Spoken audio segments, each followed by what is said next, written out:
Mike Vrabel spoke at the owners' meetings yesterday and was asked about the possibility of acquiring his former wide receiver, A.J. Brown, from the Eagles. We're going to try to do everything we can to strengthen our roster through the draft, through free agency, multiple ways of player acquisition. So anything that we can continue to do to strengthen the roster, we're going to try to do. All right, so that was him giving – you're laughing because you know exactly what they're doing at those things. Yeah, and what he's saying is, yeah, we would love to have A.J. Brown, and you'd be crazy to think that I wouldn't want to have A.J. Brown. So, you know, in the dot connecting world, obviously a lot of success in Tennessee together.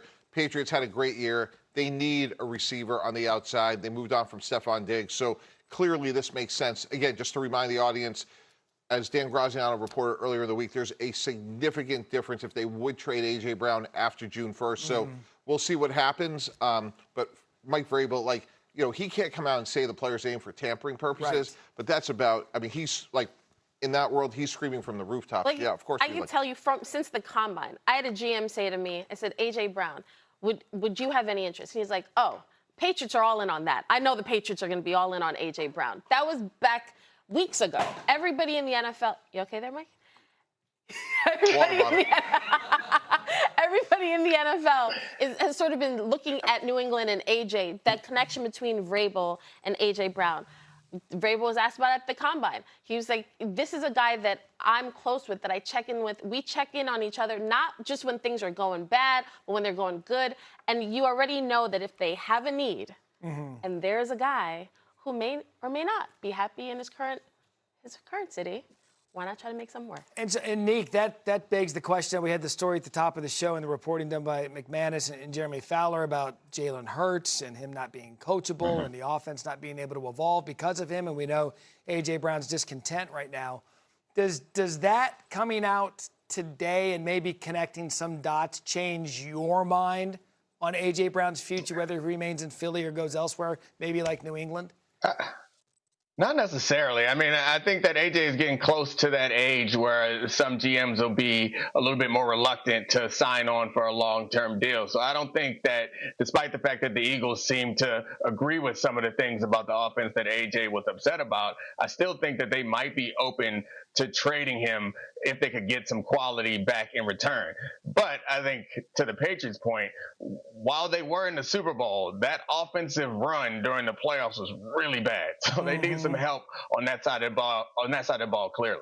Yeah, and look, and we're talking about a young quarterback and stunting young quarterbacks' growth. Drake May was phenomenal in year 2, but you've got to build on that with what Nick is saying and shore up some things that could make the quarterback take a step back. Yeah, and there's also a sense of urgency, Matt, because, you know, he's on a rookie deal in a year or so. When he's extension eligible, these become a much harder problems to solve. So certainly another offensive lineman or two, and again, a number 1 wide receiver, and the Patriots have a chance to get back. Can I just add one thing, though?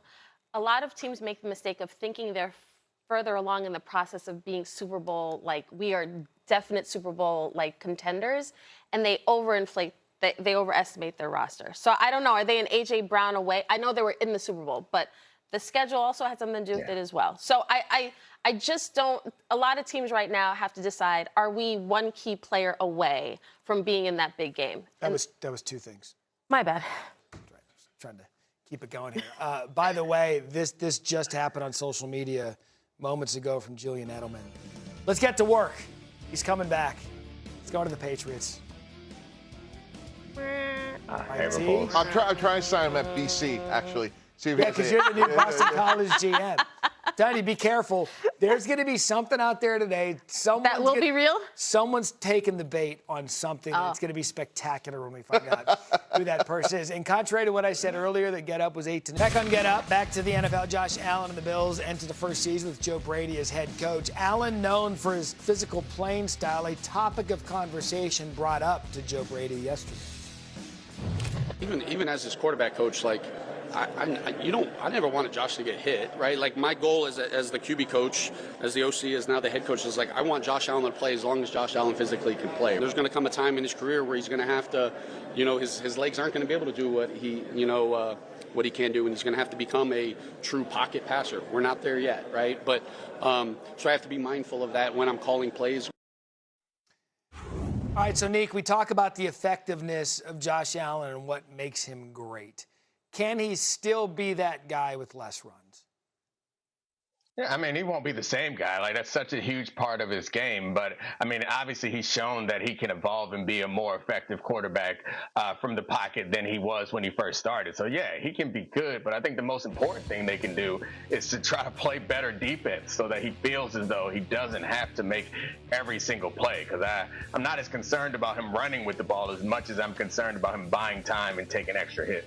Yeah, because you've got to protect your franchise quarterback, and Joe Brady knows that better than anyone. But to Nick's point, this is why this guy's a perennial MVP candidate, because he can do it with his legs. Right. He had 112 rushing attempts last year, most of among quarterbacks. I think there's a sort of a how and when aspect to this. Third down, red zone, absolutely run the ball, effective weapon. But there's a lot of other times, throw the ball away, slide, live to fight another day. And earlier in the show, we had talked about the possibility of 18 regular season games. It's players like Lamar Jackson, Josh Allen, Patrick Mahomes, the elite great quarterbacks that always have the ball in their hands. Like, it's another game of risk. So being available for the entire regular season is a big part of being a franchise quarterback. So Joe Brady, as the CEO and game caller, that's something he's going to have to manage. It's so interesting when you talk about Josh Allen, because what makes him so special is that his arm is otherworldly, right? But he attacks defenses like he's a linebacker. He attacks defenses like he's a running back. He literally will try to bowl you over. And when you think about having to kind of coach that out of him to protect him, it really is part of his superpower. But I think when you look at this Bills offense, Josh Allen always feels like he has to do everything. And I think that's part of bringing in DJ Moore. He needed a true number one. Mm-hmm. And the key there is the chemistry. Josh has to feel like I can trust you, I can rely on you, and you'll be there when I need you. So I'm not the person who's like, I got to run it 40 yards for a touchdown because there's nowhere else I can go right now outside of James Cook. I'd say this. I'm intrigued to see how now that he has an offensive-minded head coach, how that relationship kind of manifests itself, knowing that now he's got a guy that's used to calling his ball plays, Neek, and now he's out there, he's the head coach of the team, bringing in a DJ Moore. Maybe there is an inherent trust factor now that he'll have with his offensive weapons and now his head coach.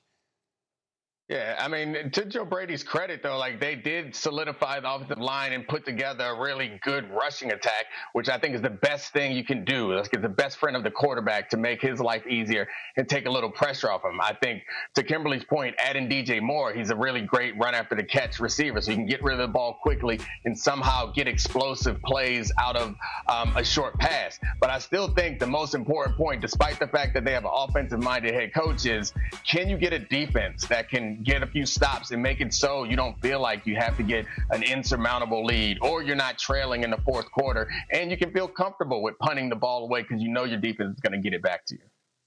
Yeah, no, that's exactly right. And by the way, the whole DJ Moore aspect to me is like, that's improvement, guys, but I would still keep going. Like, there's ways for this offense to evolve. And the fact that Joe Brady's now the head coach, I'm really curious to see, do they try to run the ball more maybe earlier in the season? It's going to be interesting to see what steps they take, but clearly their passing game has improved, but I still think there's ways for this to get even better. It's a deep draft with receivers as well. You can go pluck a couple in there and completely retool this thing for Josh Allen going into the next season. To the team now that won the NFC East last year, the AFC